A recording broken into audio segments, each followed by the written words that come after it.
우리가 로마서 9장부터 11장까지 살펴보고 있는데요. 지금까지 했던 이 9장에서 11장까지 내용은 큰 주제로 다루자면은 이스라엘의 구원 문제였습니다. 그런데 이스라엘의 구원 문제를 안에서 살펴보니 이스라엘만 구원하는 게 아니고 이방인들이 구원하고 같이 이게 뗄래야 뗄 수 없을 만큼 같이 얽혀 있었다는 것을 우리가 지금까지 살펴봤습니다. 그래서 이 이스라엘의 구원, 이방인의 구원, 이 두 구원이 서로 상호작용을 하면서 궁극적으로 마지막에는 이방인이나 이스라엘이나 구원하고자 하는 그것이 하나님의 구원의 역사였다는 것을, 섭리였다는 것을 우리가 지금까지 살펴봤습니다. 자, 그런 차원에서 이제 마지막으로 오늘 이 본문에서 사도 바울은 이 구원을 총정리하고 이 구원을 역사하시는 섭리하신 하나님께 송영, 그러니까 하나님께 영광을 돌리는 부분으로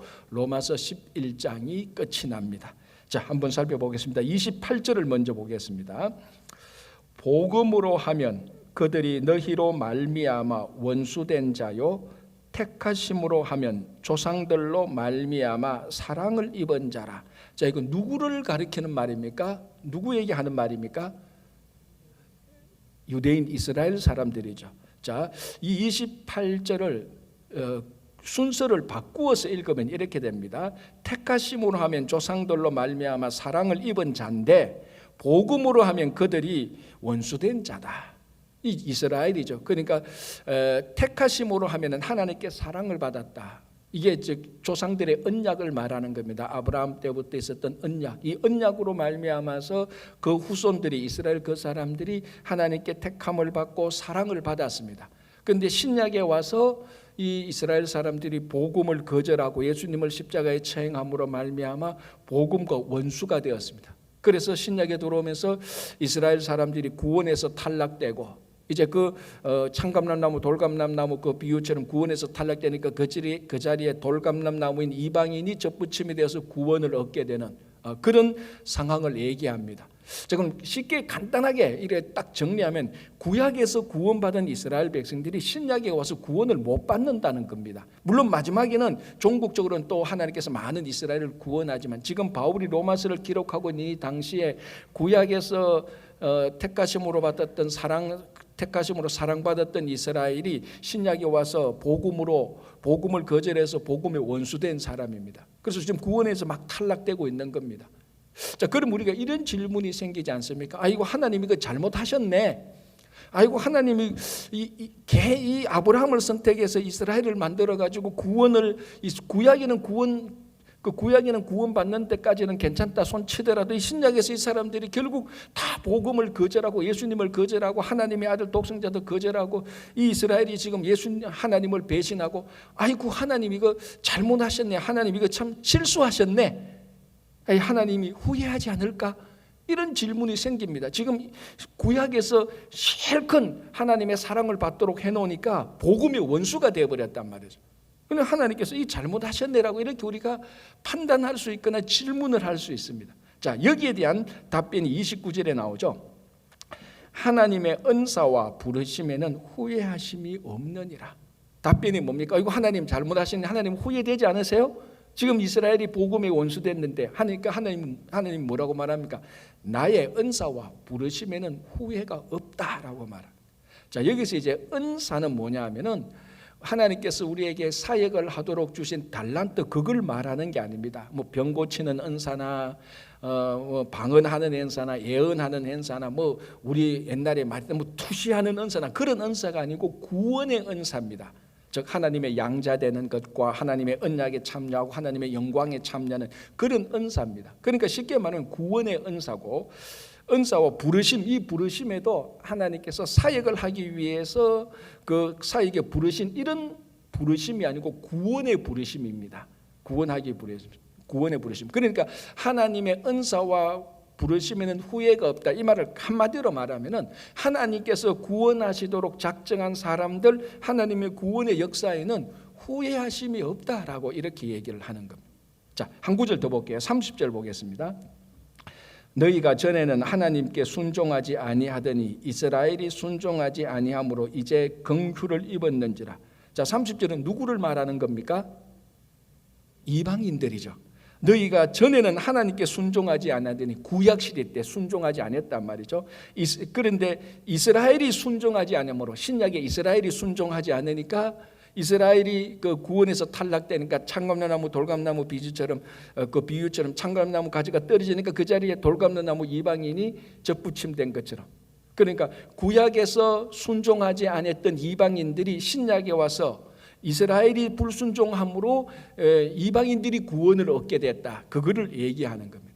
자, 여기에도 하나님의 구원의 역사는 후회가 없다는 겁니다. 그러니까 간략하게 28장, 29장, 30절을 간략하게 말하면은 구약에서는 이방인이 구원을 받지 못하고 이스라엘이 구원을 받고, 신약에 와서는 이스라엘이 지금 구원을 받지 못하고 이방인이 구원을 받고, 물론 우리가 이미 앞에서 이 해답은 압니다. 마지막 종국에 가서는 이 구원받는 이방인의 수가 차면은 이스라엘도, 많은 이스라엘도 구원을 얻을 것이라는 그것은 우리가 알고 있습니다. 이미 답은. 그러나 이 바울이 로마서를 쓸 이 당시에 구약에는 이방인이, 신약에는 이스라엘이 구원을 받지 못한다.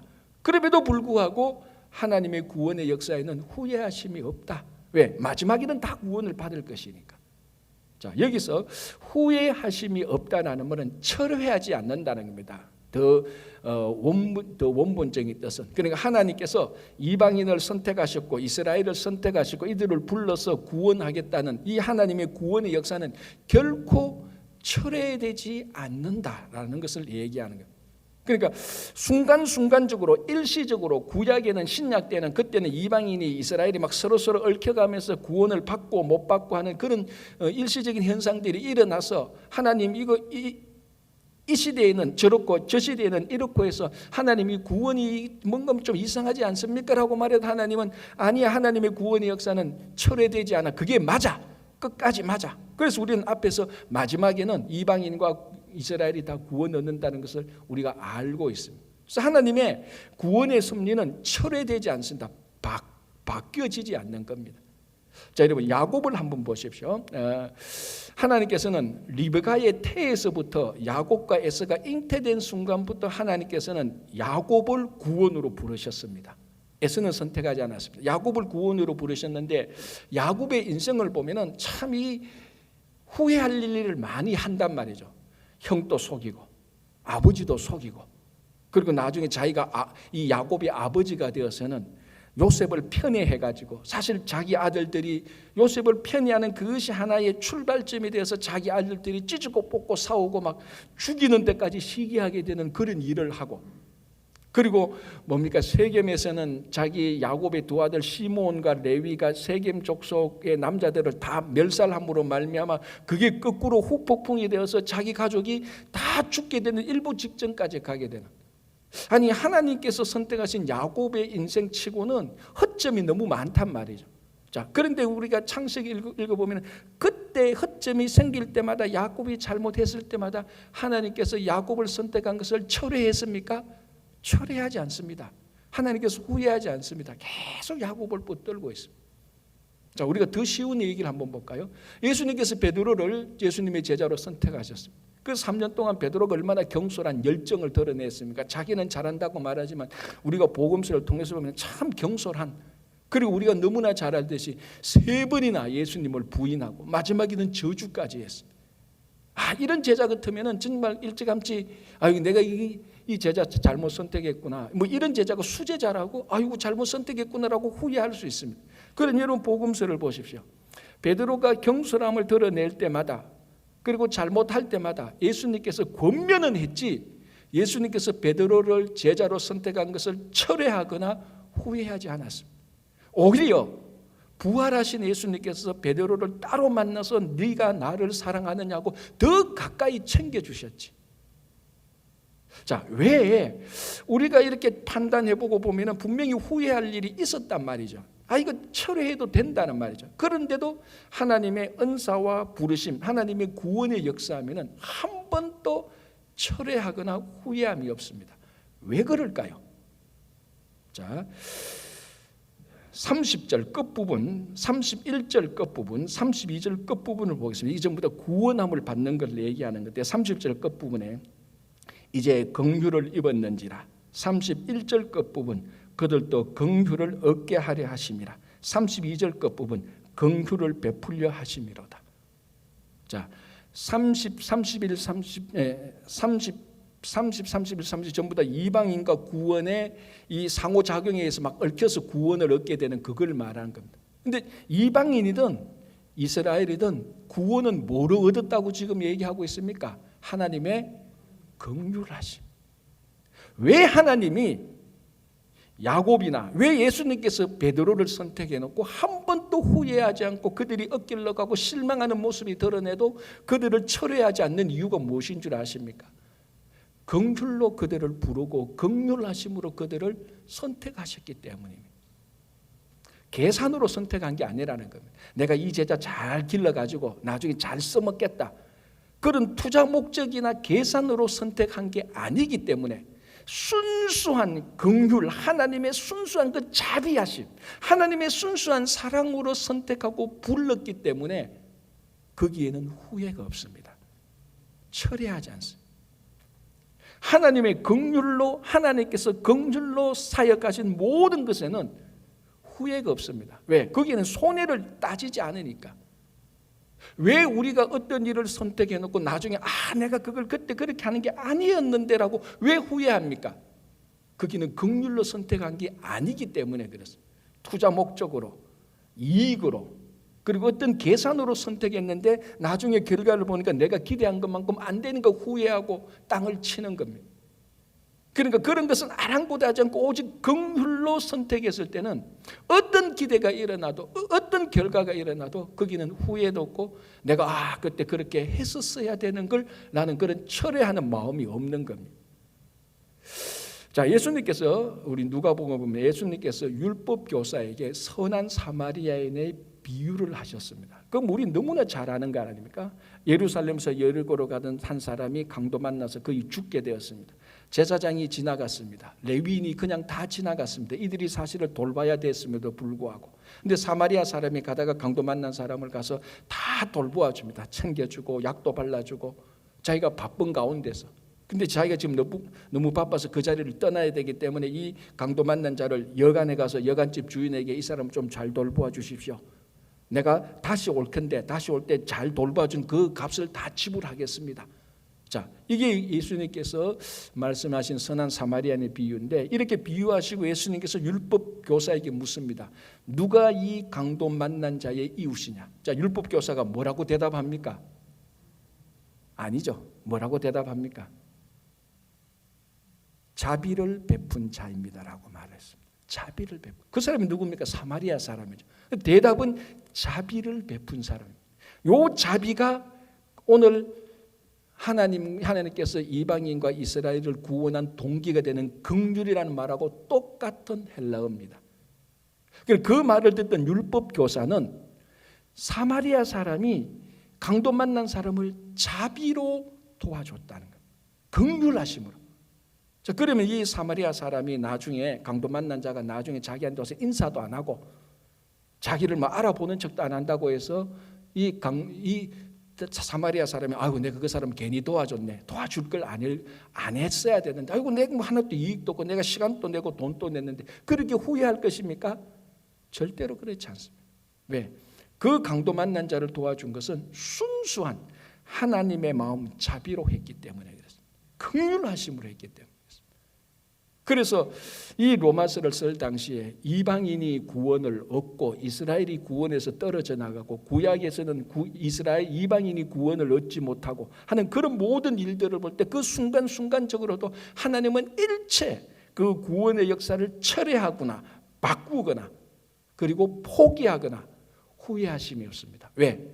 긍휼하심으로 했기 때문에. 자, 오늘 이 자리에 이 아침에 주일날 아침에 이 자리에 오신 우리 여러분 모두는 하나님의 긍휼하심으로 구원의 부르심을 받은 사람들입니다. 물론 어떤 사람은 목사님 난 그래도 헷갈려요라고 이렇게 말할 수 있을 겁니다. 의심할 수 있을 겁니다. 우리가 그렇잖아요. 고난에 빠지고 상황이 혼란스럽고 내가 기대한 만큼 인생이 안 풀릴 때 하나님께서 날 알고 계시나? 내가 진짜 구원받은 하나님의 자녀인가라고 의심이 들 겁니다. 그건 여러분의 의심이고 하나님께서 긍휼하심으로 구원을 베푼 것은 분명한 사실입니다. 여러분들이 아무리 구원받은 사실을 아무리 의심한다 할지라도 하나님께서 우리를 구원하신 그 긍휼하심은 훨씬 더 크다는 겁니다. 그래서 여러분들이 오늘 이 시간부터 어떤 일이 어떤 상황에 빠지더라도 하나님의 구원하신 하나님의 긍휼하심으로 구원하신 사실은 바뀌지 않는다. 지금도 여전히 하나도 바뀌지 않는다는 것을 확신하고 사시기 바랍니다. 이게 왜 중요한가 하면 이 구원의 확신이 있다면 우리가 매사 일상 살아갈 때 좀 일이 안 풀려도 낙담할 때가 있어도 좌절할 때가 있어도 우리는 우리 신앙을 포기하지 않습니다. 그건 일시적인 현상이지 하나님은 긍휼하심으로 우리를 완전히 구원해 놓으신 사실에 변함이 없습니다. 여러분 우리가 이 땅에 살다가 최악으로 잘못되면 뭡니까? 죽는 거 아닙니까? 그거보다 뭐 더 잘못 더 있습니까? 죽는 것이 최악의 잘못입니다. 그런데 죽어봐야 우리는 구원을 얻기 때문에 괜찮은 것입니다. 죽어도 최악의 상황인 죽음을 맞이해도 구원을 얻는데 일상적인 삶 속에 최악이 아니고 약간 부족한 것, 약간 힘든 게 실망과 좌절하고 일이 안 풀린다고 해서 뭘 우리가 인생을 포기하고 신앙을 포기할 것입니다. 그 구원의 확신이 없기 때문에 오락가락하는 겁니다. 우리는 어떻게 구원을 확신을 가질 수 있냐? 오늘 사도 바울이 말했던 이 말씀, 하나님의 긍휼하심으로 구원하신 것은 영원토록 하나님이 처리하지 않는 겁니다. 그 하나님의 긍휼하심, 후회하지 않는 것입니다. 그래서 여러분들이 매일매일 이 구원의 확신 속에서 살아갈 때 어떤 혼란과 의심이 생기고 어떤 일이 안 풀려도 걱정하지 마십시오. 이 구원의 확신 속에서 여러분들의 모든 일은 결국 구원으로 다 갈 것입니다. 그래서 걱정과 염려 다 떨쳐버리시기 바랍니다. 자, 33절 한번 보겠습니다. 이렇게 되어 있습니다. 깊도다 하나님의 지혜와 지식에 풍성함이요 그의 판단은 헤아리지 못할 것이며 그의 길은 찾지 못할 것이로다. 누가 주의 마음을 알았느냐? 누가 그의 모사가 되었느냐? 자, 33절에서 36절은 이제 송영입니다. 마지막 송영 부분인데 이 송영 부분의 내용이 뭔가 하면은 하나님의 그 지혜와 지식, 하나님의 판단과 하나님의 길과 하나님의 마음을 우리가 어떻게 알 수 있을까? 그의 그 깊음, 그 풍성하심, 그걸 우리가 아무리 생각해도 다 알지 못한다는. 자, 지금 이제 사도 바울이 9장에서 11장, 아니 더 정확히 말하면 1장에서부터 11장까지 이 구원의 문제, 복음의 문제를 지금 로마 교회 교인들에게 기록하고 있습니다. 특별히 9장에서 11장은 이 이스라엘 문제를 다루면서 이방인과 이스라엘의 구원의 작용을 보면서 바울 자기 자신도 깜짝 놀라는 겁니다. 와, 하나님의 구원의 비밀이 이토록 깊을 수가 있느냐? 이토록 풍성할 수가 있느냐?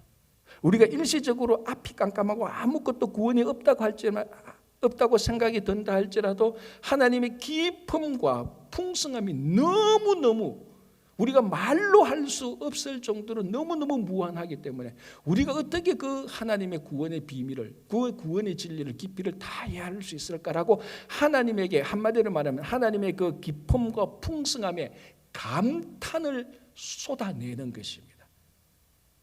자, 여러분, 이 하나님은 우주의 창조주고 우리는 그 하나님의 창조 피조물 가운데 하나입니다.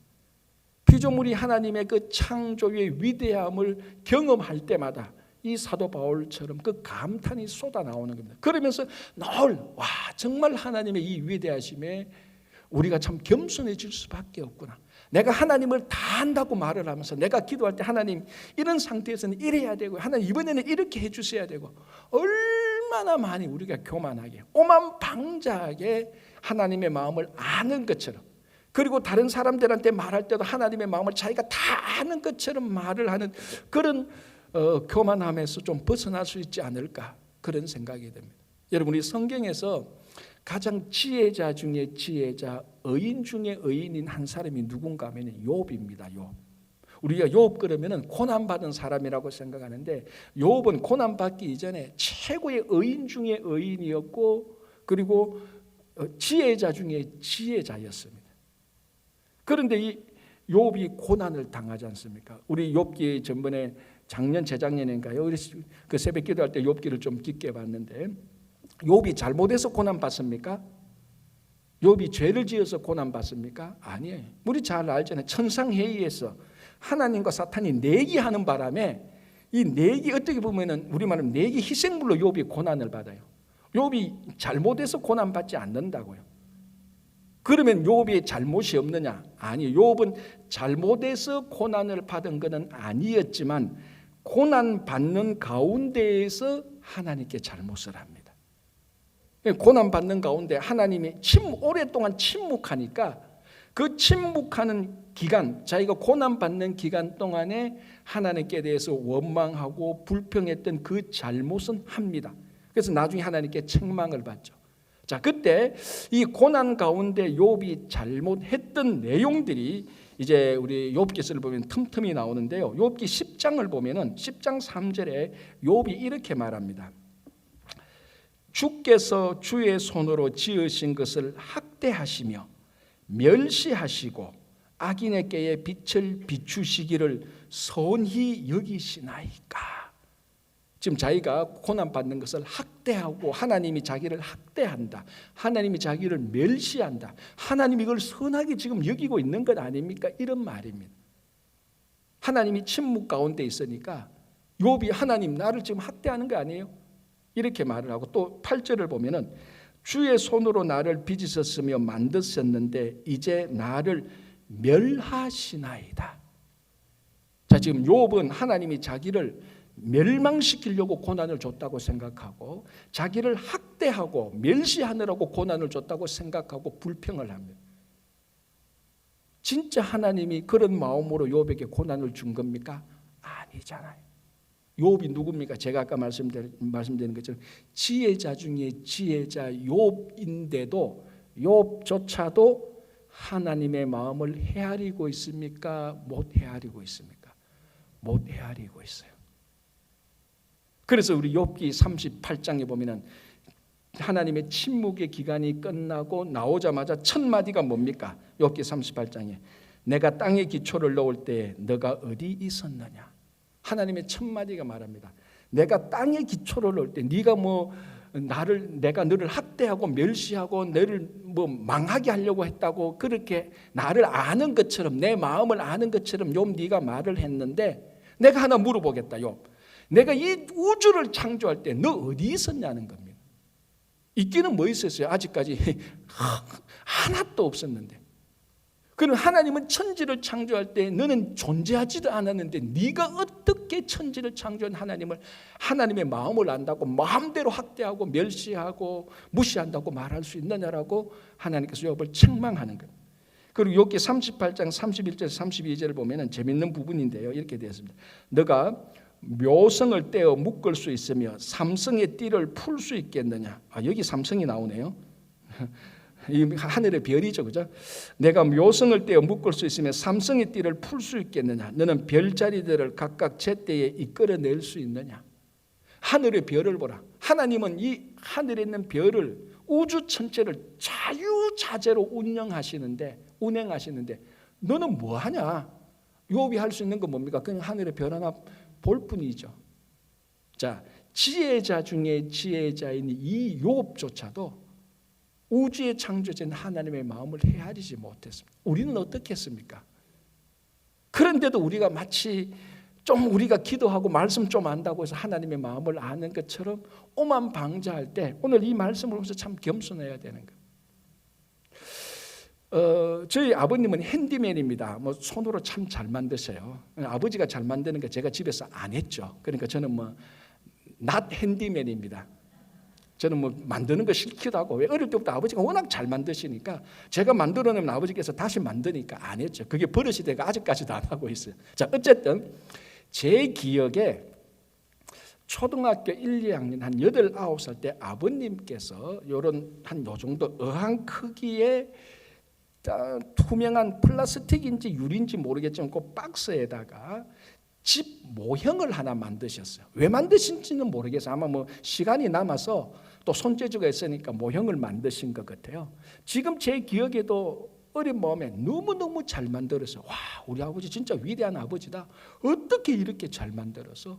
자, 그럼 뭐 그 당시 뭐 홈디포가 있어서 재료를 뭐 사서 만듭니까? 아니죠. 동네 다네가 벽돌 있으면 가져오고 나무 짝대기 있으면 가져오고 악교풀 그거 해가지고 이렇게 붙이고 만들었는데 지금도 아직 그의 그 기억이 있습니다. 요렇게 생겼다는 희미한 기억이 있어요.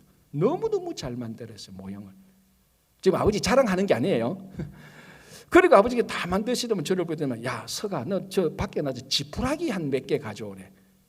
아, 귀찮은데 밖에 가서 지푸라기를 가져오래. 그때는 뭐 이 동네 단에다가 있으면 가져오면 다 우리 거 되니까.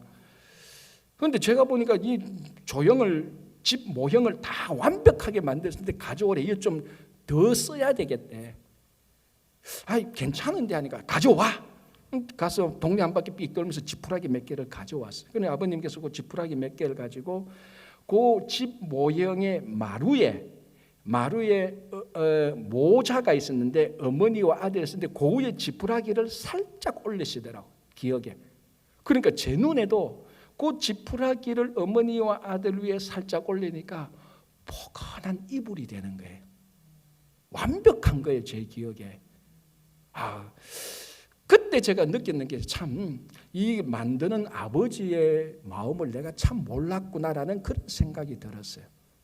자, 집 모형 하나를 만드는 아버지의 마음을 아들이 모릅니다.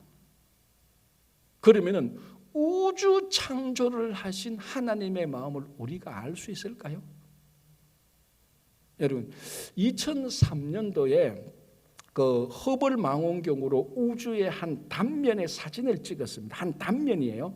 거기에 반짝이는 물체가 10,000개 정도가 있습니다. 10,000개. 그 반짝이는 물체 하나하나가 뭔가 하면은 은하계예요. 자, 이제 사이언스 시간입니다. 정신 차려야 됩니다.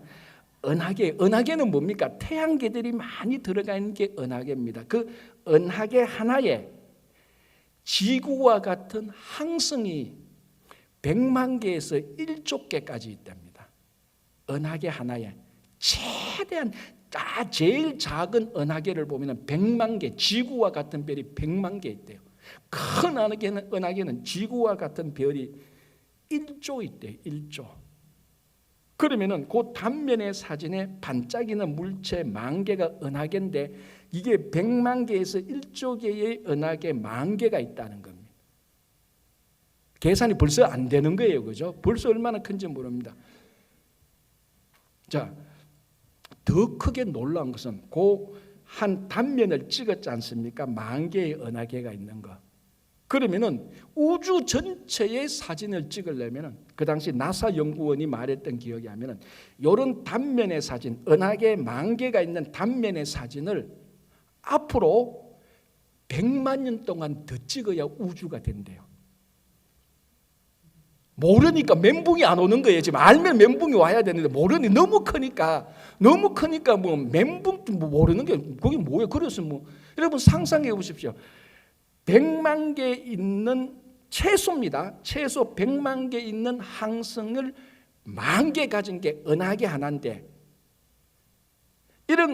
여기 은하계인데 이런 걸 10,000개 있는 단면 하나를 우주로 찍으려면은 100만 년이 걸려야 또 찍는데요. 이걸 우리가 무한대로 가는데 더 놀라운 건 뭔지 압니까? 요즘 우주론에 대해서 무슨 우주론이 나옵니까? 다중 우주론이 있습니다. 뭐냐면 우주가 한 개가 아니고 여러 개래요. 이제 다 기절해서 넘어져야 돼요. 이런 사진 하나를 100만 년 찍어야 우주 하나가 나온다면은 이제까지는 그게 우주라고 생각했는데 또 학자들이 연구하면 다중 우주는 이런 우주가 또 더 있대. 어디에? 우리가 모르는 사이에 저 어디 우주 뒤에 있대요. 자, 무슨 말을 하는가 하면은 이것을 창조하신 분이 하나님이라는 거예요. 그런데 어떻게 인간이 그 지구 안에 항성 지구 안에도 점에도 안 되는 인간 하나가 하나님의 마음을 어떻게 알겠느냐. 그러니까 바울이 그 구원의 역사함의 진리를 알고 신비함을 알고 바울이 고백한 겁니다. 여러분, 구약의 지혜자 중에 지혜자가 욥이라면 신약의 하나님의 마음, 예수님의 마음을 가장 잘 알았던 사람이 바울입니다. 하나님의 구원의 역사의 비밀을 가장 정확히 신비함을 알았던 사람이 사도 바울이에요. 그 사도 바울이 하나님의 구원의 진리를 알려고 하니까 너무 깊고 너무 풍성하다. 이건 우리가 알 수가 없다는 겁니다. 여러분, 이런 것들을 우리가 연구해서 알겠습니까? 여러분들이 IQ가 500 된다고 해서 알 수 있겠습니까? 누가 가르쳐줘서 알 수 있습니까? 이건 알 수 없습니다. 하나도 알 수 없습니다. 그런데 이런 무한한 하나님의 마음을, 하나님의 판단과 길을 알 수 있는 방법이 하나 있습니다. 자, 지난주에 우리가 봤던 건데 골로새서 2장 2절 중간에서 3절까지 제가 읽어드릴게요. 하나님의 비밀. 자, 이것은 우리가 굉장히 넓습니다. 우리 지난주에 봤던 것처럼 구원의 비밀 이렇게 보면 하나님의 비밀은 창조의 비밀도 될 수 있고 구원의 비밀도 크게 봅니다. 하나님의 비밀인 그리스도를 깨닫게 함이니 그 안에는 지혜와 지식의 모든 보화가 감추어져 있느니라. 여러분, 다중우주론이니 우주의 은하계가 몇 개 있느니 그거 우리 알 수 없습니다. 알 수 없죠. 그걸 알 수가 없습니다. 피조물이 창조를 알 수 없는데 그런 연구와 노력과 측정으로 알 수 있는 하나님의 마음이 아니고 예수 그리스도를 보므로 알 수 있다는 거예요. 그러니까 여러분, 예수 그리스도 안에는 그 지혜와 지식의 풍요로움이 얼마나 큰 줄 아시겠죠? 아까 제가 우주 얘기했지 않습니까? 저는 아버님이 집 모형 하나 짓는 마음도 못 헤아렸어요. 그런데 다중우주론을 창조하신 하나님의 마음을 안다고요? 알 리가 없죠. 그런데 알 리가 있습니다. 어떻게? 예수 그리스도 안에. 그 안에 무한한 우주의 지혜와 지식의 보화가 다 있다는 거예요. 그래서 여러분, 삶에 일이 혼란스럽습니까? 내가 무엇을 해야 될지 모르겠습니까? 어떻게 살아야 될지 모르죠. 그 모든 지혜와 지식의 보화는 그리스도 안에 있습니다. 무슨 일을 하든지 그리스도를 보면은 길이 있고 거기에 문제 해결이 있다는 것입니다. 그래서 여러분, 지난주에 말씀하신 것처럼 무슨 일을 하든 어떤 일을 하든지 예수님을 보아라. 그 안에 인간이 수만 년 동안 연구해도 알지 못하는 우주의 비밀이 그리스도 안에 있습니다. 하나님의 마음의 비밀이 그리스도 안에 있습니다. 그리스도를 보시기 바랍니다. 자, 36절, 드디어 로마서 11장의 마지막 구절입니다. 제가 한번 더 읽어드리겠습니다.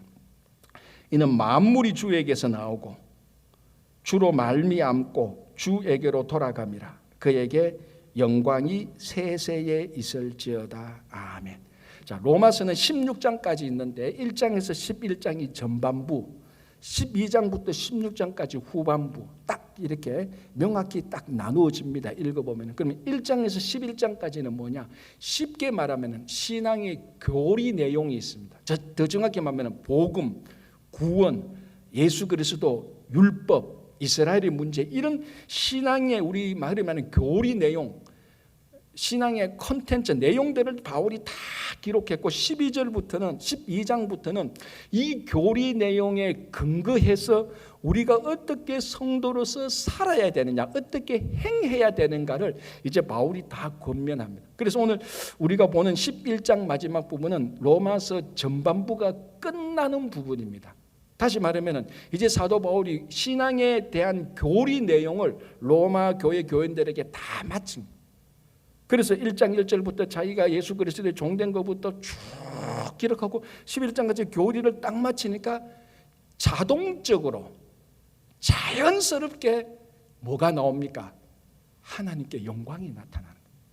의도적으로 하나님께 영광을 돌리려고 이거 막 기록한 게 아니고 하나님께서 우리를 어떻게 구원하셨나, 예수 그리스도가 누군가, 구약의 율법이 어떻고 이 율법을 복음이 완성하고 하나님의 은혜로 우리가 구원받고 긍휼하심을 쭉 기록하고 이제 다 했다 땅 펜을 놓으니 자연적으로 야, 이 모든 것이 하나님으로부터 나오고 하나님으로부터 진행되고 하나님께로 돌아가는구나. 영광이 세세히 있을지라도 자동적으로 이 교리의 마지막, 신앙의 마지막에 하나님께 영광이 나타나는 것. 우리 인생도 마지막에 다 끝나고 눈 감을 때 이런 하나님의 영광이 자동적으로 우리 입을 통해서 나와야 되지 않을까요? 쭉 보니까 야, 이거 뭐 진짜로 내 같은 벌레만 또 못한 내가 한평생 이렇게 살았다 생각하니, 야, 하나님의 정말 그 인도하심이 무궁무진하구나. 정말 하나님께 영광밖에 없다라는 그 자동적인 자연스러운 본능적인 신앙의 본능적인 속령이 나와야 되는 것. 여러분, 그 음악의 아버지가 바하잖아요. 바하의 악보를 보면, 여러분 한번 들었으면 바하의 악보의 마지막을 보면은 항상 SDG라는 표시가 있습니다. 이게 뭐의 약자죠? 아니, 음악 하시는 분 모릅니까? 솔리 데오 글로리아, 오직 하나님께 영광. 그래서 바하의 작품은 JJ, 예수여 보호 인도하소서라고 시작하고 마지막 바하의 악보에는 SDG로 썼대요. 혹시 여러분 집에 악보 봤는데 SDG 있으면 한번 보시기 바랍니다. 그게 바하의 진품인지 아닌지. 그런데 누가 또 그러더라고요. 자기도 그 흉내 냈는데 SDG 쓴다는 게 잘못 써서 MSG를 썼대요. 그건 화학 조미료고, MSG가 아니고 SDG, 솔리데오 글로리아, 오직 하나님께 영광. 바하의 악보 진필에는 그게 있대요. 자기가 음악을 다 마치고 마지막에 이거 하나님께 영광되는 음악이다. 악보의 말미에, 우리 인생의 말미에 SDG가 기록돼야 되잖아요. 오직 하나님께 영광을 위해서 사는 거다. 이것이 우리 인생의 다다. 라고 그런 지금 냅니다. 그러니까 이게 만물이 주에게서 나오고 주로 말미암고 주에게로 돌아가매라. 그에게 영광이 세세일지라도, 이거 한마디로 딱 줄이면요, 오직 하나님께 영광이란 말이에요. 딱 그 말이에요. 솔리 데오 글로리아. 이게 라틴어인데요. 그래서 여러분 인생이 정말 여러분 묘비에 SDG라고 딱 기록되면 정말 그걸 하나님께서 얼마나 기뻐하실까. 자, 이 모든 이것은 지금 만물이 주에게서 나오고 만물이 주로 말미암아서 주에게로 돌아가면, 이건 지금까지 인류 역사가 살아온 삶의 중심점을 세상과 인간에게서 확 바꿔서 하나님 중심적으로 바꾸는 겁니다. 우리는 어떻게 하면 인간이 만물의 영장이라고 막 이렇게 교만하고 사는 거죠. 자기가 이 세계의 주인이 마치 인간인 것처럼, 호모사피엔스가 이 세계의 주인인 것처럼 살아가고, 자기 인생의 주인이 자기인 것처럼. 그러니까 세계와 모든 인생의 주인이 자기와 인간으로서 살아왔던 그 세계의 그 세계관을 사도 바울이 이 한마디로 다 싹 엎어버리는 겁니다. 아니다. 만물이 하나님으로부터 나와서 하나님으로 인해서 유지되고 다시 하나님에게로 돌아가는. 그래서 우리가 말하는 뭐냐면 하나님 중심적으로 세계관과 인생관이, 물질관이 다 바뀌게 되는 것. 이게 하나님의 영광이 있는 거죠. 자, 시소 있지 않습니까? 시소. 우리 놀이터 가면 시소 타는데 여기에 이쪽에 150파운드 아이가 있고 여기 100파운드 아이가 있습니다. 자, 둘이 딱 앉으면은 시소가 어떻게 되겠습니까? 요렇게 되겠습니까? 요렇게 되겠습니까? 요렇게 되죠. 150파운드가 당연히 무거우니까 내려가고 100파운드가 올라가죠. 질문. 요 아이의 몸무게를 줄이지 않고 아이의 손 하나 대지 않고 요걸 뒤집을 수 있는 방법. 아니죠. 무게 중심만 바꾸면 돼요. 시소의 중심이 있잖아요. 요 중심을 150파운드로 싹 올려놓으면 이 있는 것이 무게 중심이 이쪽으로 가면 어떻게 됩니까? 이렇게 되는 거예요. 이게 지렛대 원리잖아요. 아르키메데스 지렛대 원리. 아르키메데스가 뭐라고 했어요? 나에게 지구를 들 수 있는 큰 지렛대만 주면 나 지구를 들겠다 그랬지 않습니까? 그 중심을 지구에 넣고 물면 갑자기 내가 유식해 보이는 것 같은데 다 책에서 본 거예요. 뭐 유식은 무슨 유식. 중요한 건 이겁니다. 아이들의 몸무게 하나 건드리지 않고, 아이 건드리지 않고 이걸 뒤바꿀 수 있는 것은 중심을 바꾸면 돼요. 우리 인생의 중심을 바꾸면 인생 다시 바뀝니다. 여러분, 우리 인생의 중심을 하나님께로 가면 지금 인생 다 바뀌어요. 문제 있고 터지고 깨지는 인생요. 이거 고치려고 하는 게 아니고 아예 몸무 150파운드를 100파운드로 줄이고 100파운드를 150파운드로 올려서 바꾸려고 하지 말고, 다시 말하면 밖에 있는 것을 바꾸려 하지 말고 속에 있는 중심을 바꾸면 돼요. 그러면 다 바뀝니다. 자, 10명 있는 커뮤니티가 있다고 합시다. 10명이 있는 커뮤니티가 다 10명이 다 이렇게 생각합니다. 나는 이 세상을 바꿀 거야. 바꿔집니까? 10명이 다 서로 바꾸려고 했는데 안 바뀌어지죠.